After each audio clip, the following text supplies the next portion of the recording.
This is a one of a kind, first of its kind fireside chat with the one and only Matthew Chapa, who some of you all may know as the grilled cheese guy on LinkedIn, or the expert shipper who has been hounding you about being late on his deliveries at multiple locations in his career, and has had some career news as of late. And it's kind of a free agent at the moment. And so I thought I would pounce on this opportunity to see if we can get the real story. When you try to talk with shippers, they're not exactly going to be very open about what it's like to be out there, running in the supply chain industry and making decisions and selecting systems and partners and all that sort of stuff.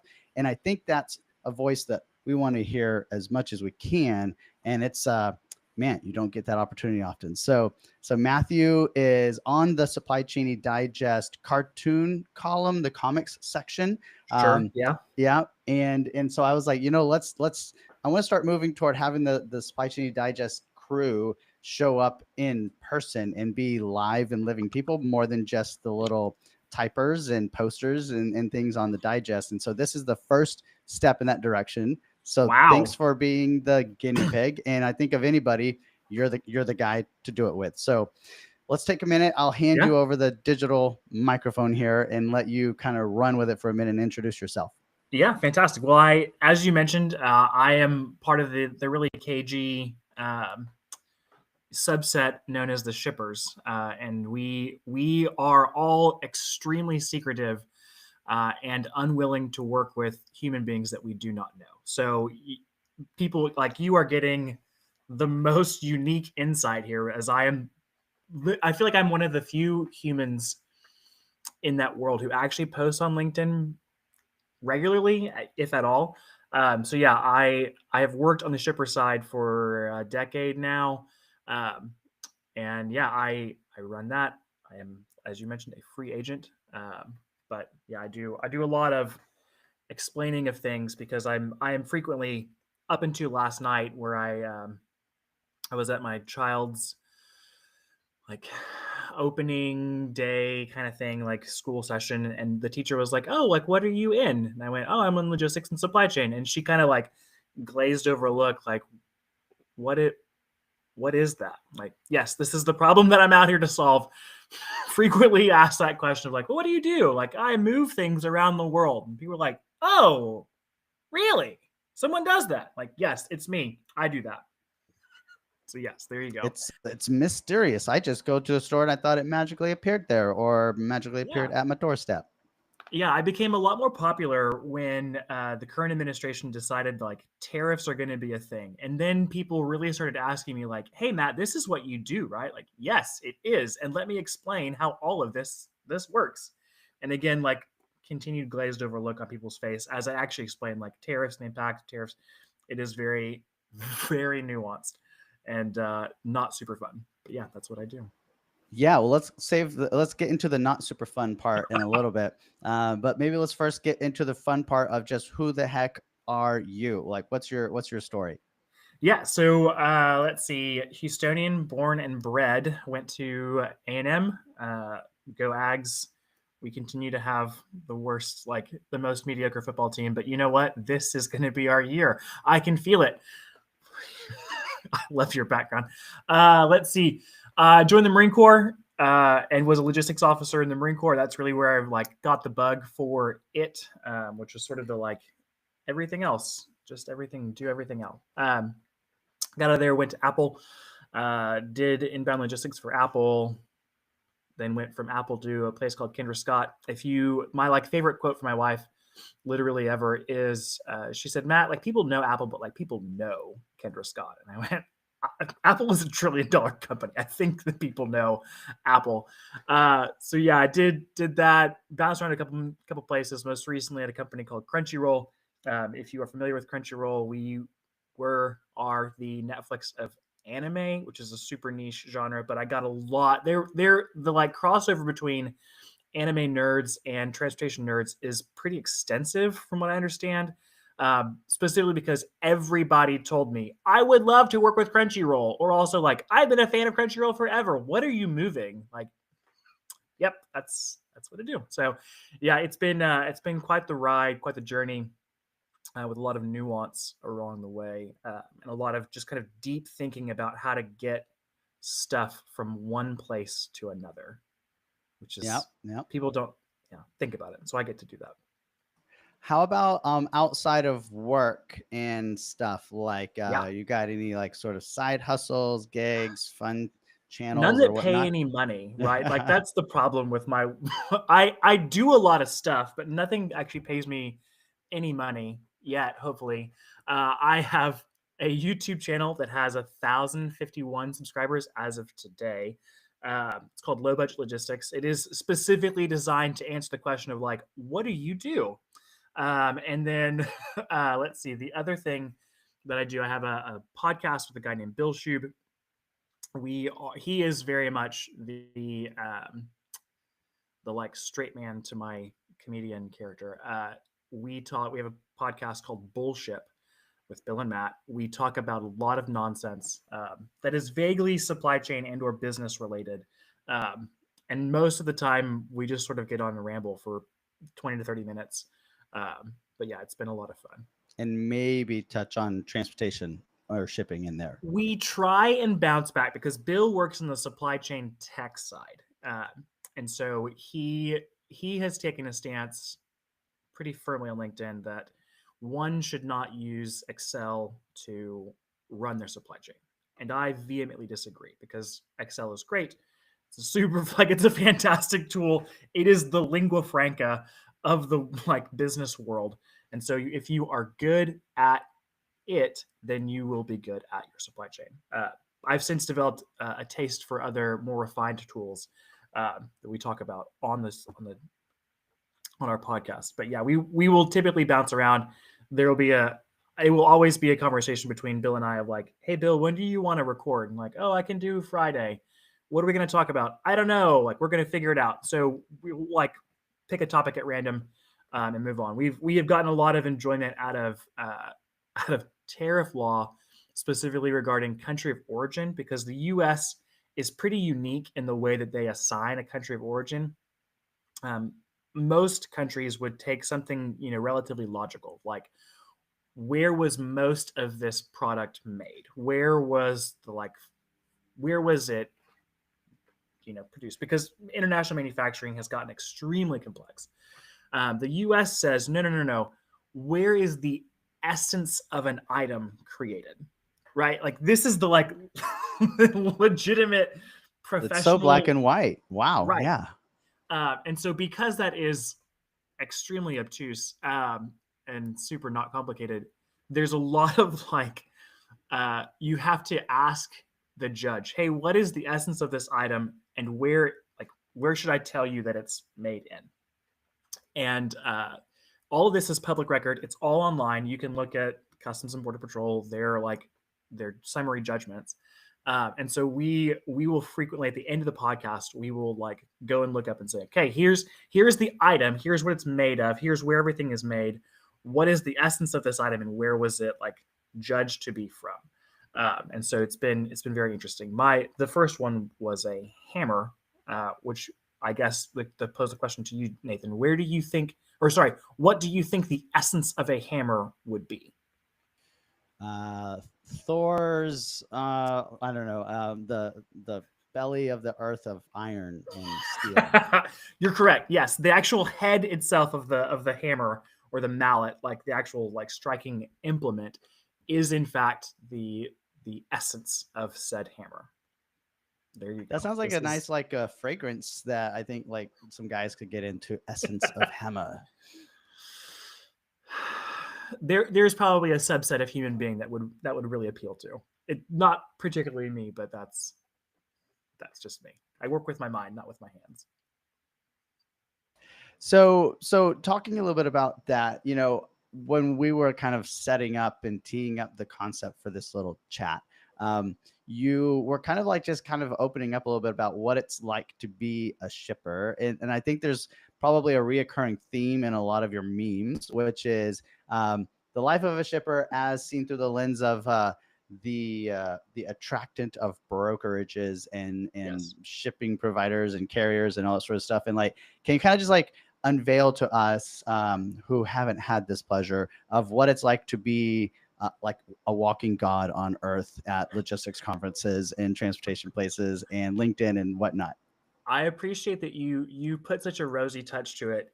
The way I would describe it is you're just going to get hounded, right? As soon as some broker with any kind of gumption gets a hold of your email or your phone number, they are going to hound you. I receive to this day no less than 3 different reach outs, if not 10, per day from brokerages. And my favorite thing is when it is a large brokerage and more than one broker at that brokerage calls me.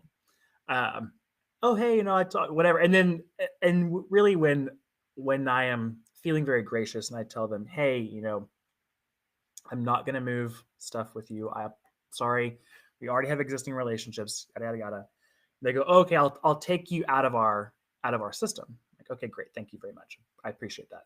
And then sure enough, like the next day, I'm getting another like reach out, another person like thinks they're gonna do it. It's really great. I have developed this like strange, I don't know what it is, this mystique about me that people think like I'm gonna just like send Matt crazy things and maybe he's going to like give me his freight as a result of this.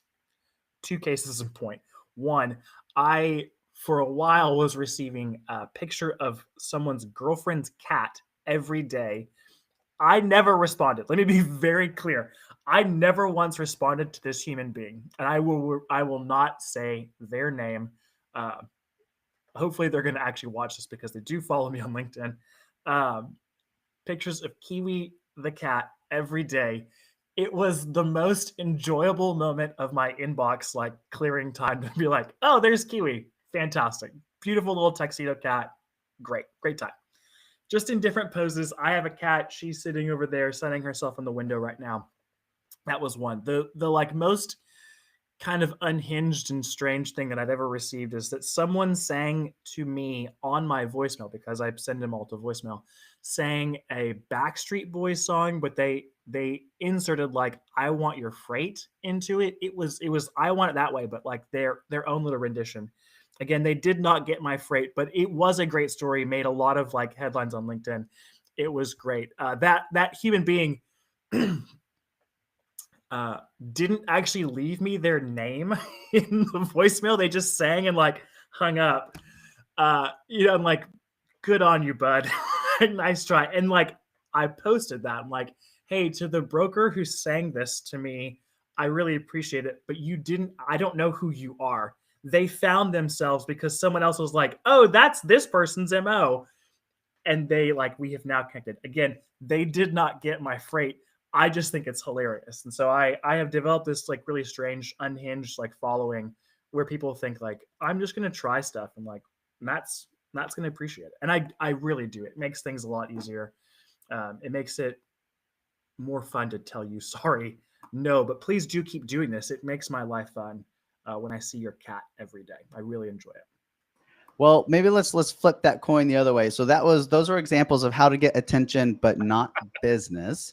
Yes. How do you go about, like, from the shipper's perspective? How do you go about selecting, tech stack providers, partners, and Yes. carriers and brokers, and like, what is the right way, and how do you run it on your side? So we're gonna get serious now, Nathan.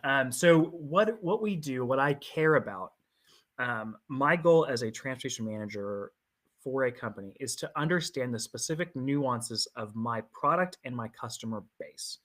Um, I'm talking really kind of mainly about e-commerce here because it's really easy. The parcel world is has gotten pretty competitive, super full now. So when I started in 2016, well, 2013, 14, um, you had 3 options: UPS, FedEx, USPS, right? Like there was not really a whole lot beyond that. Sure, LaserShip and OnTrack existed in the market at the time. They were at that time pretty small. They're now one company. Um, but we were dealing with them with like really strange things of like, hey, the fire alarm went off at our sorting house and we couldn't sort your packages and deliver them, right? Like really small things that like would not be an issue. Or like, oh, the fire marshal came and said that we had too many trucks in our yard, so we couldn't handle the volume that you gave us, right? Stuff like dumb stuff like that. They've gotten a lot better since then. But now the market is extremely complex. There's lots of niche players that all do something a little bit different. What I'm doing when I'm sitting in on these conversations is evaluating how what they do is different from every other player that I've seen and talked to and met, and how I can leverage that to my best effect. So in the case of, most of the time I care about like what is the price that I'm going to pay to ship, and what kind of discount does that look like, and then what is my customer experience going to be like? And these are kind of the twin pillars that I care about. Price will usually trump customer experience, but I do always, kind of have to have that in my back of my mind. Like if my customers are going to get pissed off at me, then that's not good for retail.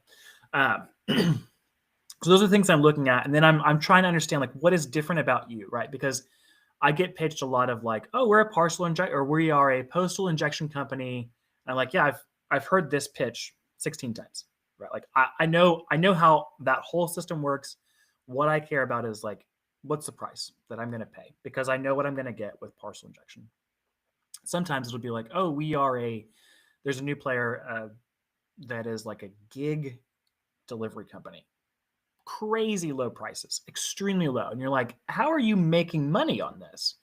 And they go, oh, we make money through yada, yada, yada. Like they'll explain it. I don't want to give away their secret sauce. And then the question becomes, well, since it's a gig, how do I make sure that you actually are going to have the volume when I need it? Because I'm going to throw a bunch of stuff into your system. What if those drivers just decide not to drive for you for that day? What's that going to cost me to like increase in surge pricing? Those are the types of things that I'm really looking for when I'm in these conversations with people. And then like, does the math work out? So there's been some places where things look really great on paper. It would be a good match for both of us. And then it just turns out like I don't have enough volume going to the specific area that you are, hitting. And so it just becomes like, hey, thanks, but no thanks. We'll move on as friends. But when I get enough volume to make it really worth my time, then I'll let you know. So those are the types of things I'm looking for, and really trying to understand my specific nuances and how I can leverage that to the best of my effect, and like make the most use of my money. That's sort of what I'm doing. So we've talked a lot about the transportation side of the house, but you're a man of many talents. And I know that you've got some warehousing and distribution, physical inventory insights. And so can you talk a little bit about, at the places you've been, like experiences of insourcing that warehousing and inventory and shipping bit versus outsourcing it, Yes. sort of any lessons, horror stories, like kind of like fun things to share there? Yeah. I know, and like a lot of people in the 3PL world and the warehousing world, I am so glad that I did not become a warehouse manager, inventory manager. Like that life is, I am not that anally retentive. Right. Like I was an English major in college specifically because like in the course of a 3,000 word essay, I'm going to be able to make my point at somewhere along that line, right? Like the nuances, I don't really care about. I'm not a math major where like it either is correct or not. I want to kind of be able to fudge the numbers a bit, which is why transportation is easy for me. Warehousing as a thing is just phenomenal to me because they care about every single thing, and you can be wrong in like ways that I didn't even realize were ways you could be wrong. So yeah, God bless you humans who do that. I would never want to do that. It is just not my skill set. But the question you asked. So where do you fall on like, like on do it yourself inventory, and holding it and shipping it and like outsourcing and like, how do you see that in Ooh, different that companies? is such a tough question because it really depends on your partner. So I have worked with great 3PLs who really care and who are extremely dedicated to having the best information and the best systems and the best technology available for you. And like doing things in a way to minimize risk and minimize problems, those types of things, right? Like really, really fantastic 3PLs. And I've worked with really terrible 3PLs who didn't care about inventory and like made me come count inventory for them because they just couldn't do it all by the time that we needed it done. So uh and like what's weird is like I find that the smaller 3PLs are the ones who really care about doing a good job. And the larger ones are like, man, I don't care. It is what it is, right? Like we're giant for a reason. You get what you get. So if you can find a good 3PL partner, that will allow you to focus on the things that are important for you as a company, right? So an e-commerce company, because that's been my experience, e-commerce companies are driven by sales. Uh, Warehousing, inventory, not necessarily a thing that they care about. And so if you can find a good 3PL partner, go there. Like don't bother hiring warehouse staff, getting like doing the capex for a warehouse, like because you shouldn't really care about warehouse racking and like what color the forklift is. I've worked at companies that have gotten their own unique color of forklift. It was a strange time. Uh, that warehouse also had crown molding in it. It was weird. Um, so if you can do it, do it, and then it will allow you to focus on the things that you do well, which is marketing and selling to people, right? Because it's really hard in the world of e-commerce. So if you do it well, then focus on that. If you don't have a good 3PL partner, then do it yourself. You will like reap such dividends. Although the problem is you'll never really understand the amount that you're saving or earning by doing it yourself um, that way. So it's kind of this unknown thing of like, if you can find someone great, and if you want great partners, I would be happy to recommend you to some people. I know who they are. I would be happy to like make connections, right? If you're listening to this, but if you want to own and control your supply chain from end to end, and you don't trust anybody else for various reasons, then yeah, you should do it. And if you have, I would say, if you have a unique product, you should also probably think about doing it yourself. So companies I worked with before, we would ship everything from like books all the way to like $1,000 figures. It was best for us to do that because we would like handle and care for these things, and we had a lot of inventory turnover, and so it made it difficult to know like when things needed to be like moved through quickly, or categorized differently or what have you. We also had a lot of like partnership deals, certain times when we could, there were like limited runs as far as like when we could sell things, when we couldn't sell things. There were contracts that were involved. There's a lot of legal. So in those instances, when you have a lot of like specific ties, and there's lots of money in the line, you should probably do it yourself because you're probably going to do it better than somebody else. Yeah, it is a very unique thing. But yeah, find a good partner, and they'll make your life way easier. And also communicate with that partner if you find one, please.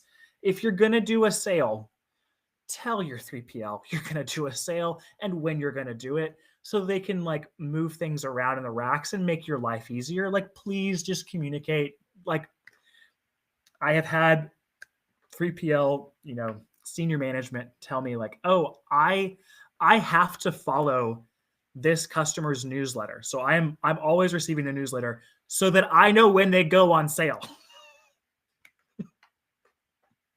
Because they don't tell them. It's great. That's crazy.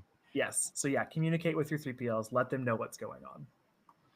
Why? Well, so let's maybe, sorry for like making you talk all serious for No, you're so good. long, but let's maybe get to the softer side of supply chain stuff, which is LinkedIn and kind of like your basis for just like humor and having a little bit of fun and whatnot. Like, what's the genesis of that? Like, was there any one breakout moment in your LinkedIn sort of viralness that really set the stage for who Matthew Chapa is. Yes. So I mentioned I was in the Marine Corps for 4 years, um, and I have a pretty unique sense of humor as a result of that. It's flashes of it come out every now and then. It's relatively fatalistic because that's who we are in the Marine Corps. But I have a lot of text threads with people that are just kind of like unhinged and insane. And I was like, well, I should just take that over to LinkedIn because whatever people on LinkedIn take themselves way too seriously, and like you shouldn't because everyone can see through the facade. And so, um, in one of my bouts of unemployment, I just sort of like said, screw it. Like, I'm just going to be who I am on here. And I was like, prior to that, I was trying to be like a thought leader on LinkedIn. Like, I'm going to post my thoughts about this article, etc. on LinkedIn. People will want to hear from the expert in quotations, of Matthew Chapa. Well, no, they really didn't. They had enough other humans on LinkedIn for that. And what surprisingly garnered a lot of attention for me was, uh, I think I was like walking my kids because it was COVID in 2020 or whatever, and there was a like crushed can of Zin, and right next to it like a small like airline bottle of whiskey, right like on the ground in the street. And I think I put up something like, I took a picture of it and was like, you may not always know that you have a freight broker living next to you, but there will be signs. And like that was the like boom, this is the trajectory we're gonna go on. I think it got like 10,000 views or something like that.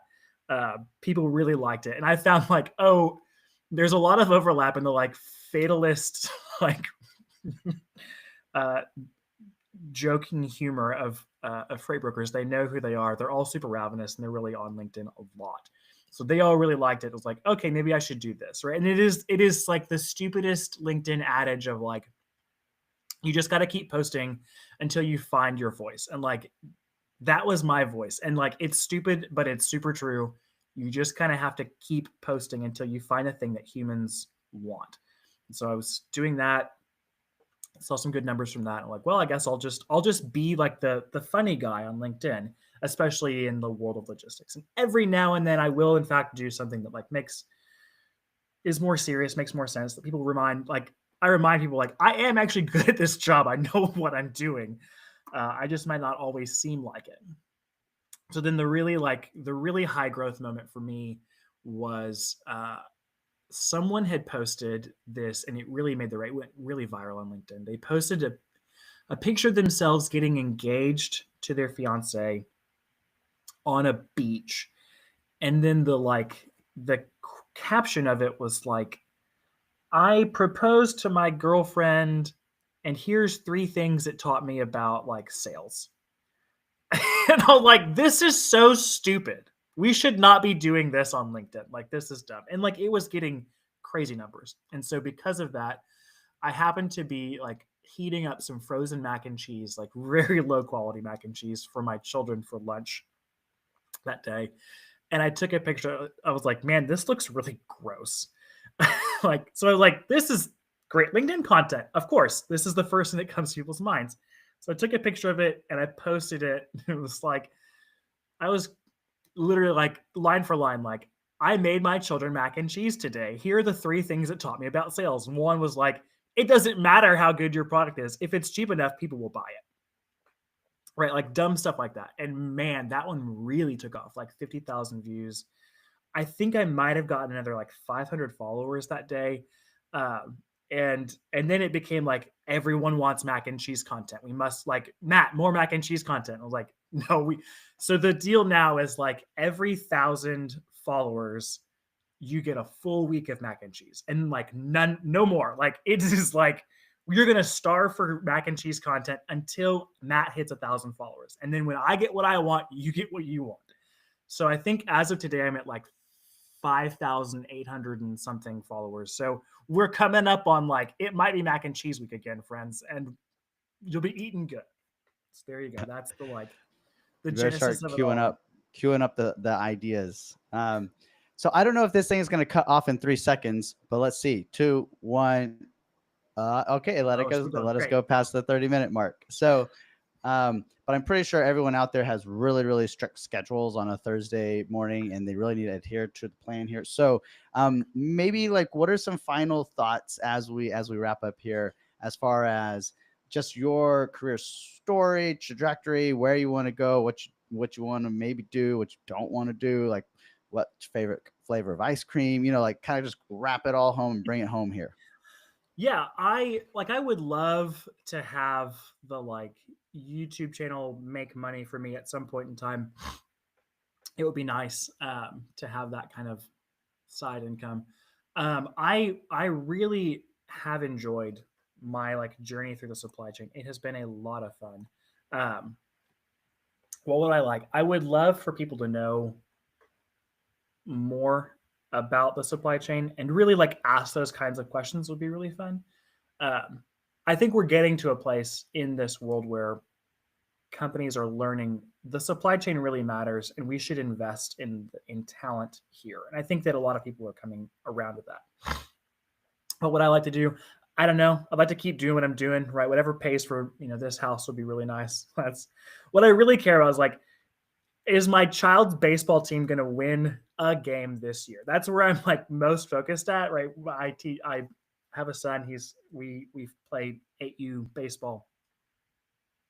Catching the ball out of the air was a little tough for him prior to this season. So that's kind of what I'm most focused on, right? Like a job's a job. I've learned that it's not the thing that I wrap myself around anymore. So whatever pays the bills, like I'm happy to keep doing that, and then like focusing on like the stuff that really matters is where I'm at. All right, I like it. Well, and in the meantime, just keep cranking out those memes for the digest.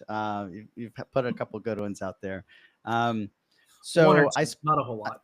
I suppose that folks can find you on LinkedIn quite easily and Yes. reach out, and seems like you are, you're an open guy. You'll even entertain people's random girlfriend cat pictures and whatnot. So I'm glad to know you and have you in my network. And Yes. we'll catch each other soon. Pretty Yeah. maybe I'm next on Taco Tuesday LinkedIn. next week. Yes. I'm on LinkedIn, Matthew Chapa, and then I'm on all the socials, right? YouTube, Instagram, Low Budget Logistics. That's me.